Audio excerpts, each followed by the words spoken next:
Sugeng enjing Bu, wonten ingkang saged dipun biyantu? Aku arep buka rekening anyar ing bank. Piye carane, Dik? Nggih, sumangga. Saderengipun panjenengan sampun kagungan rekening Bank Sekarjaya. Iki sing pertama kanggo aku, Dik. Punapa panjenengan ngasta KTP? Iya, iki aku wis nggawa KTP. Nggih Bu, kula bakal mbiyantu panjenengan ndamel rekening enggal. Suwun, Dik. Nggih, sumangga. Panjenengan pinarak rumiyin.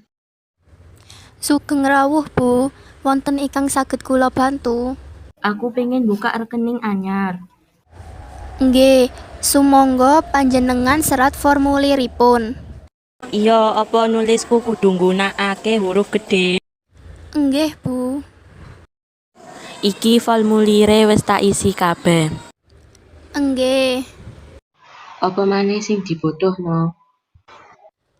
kula nyuwun nomor telepon panjenengan damel SMS banking.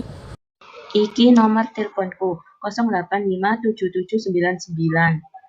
Sumangga dipun tenggal sawetawis Bu. Iya, matur nuwun. Bu, punika buku tabungan kalian kartu ATM sampun mantun. Panjenengan saged ngaktifaken dhateng mesin ATM. Matur nuwun. Matur nuwun rawuhipun Ibu. Sugeng enjing.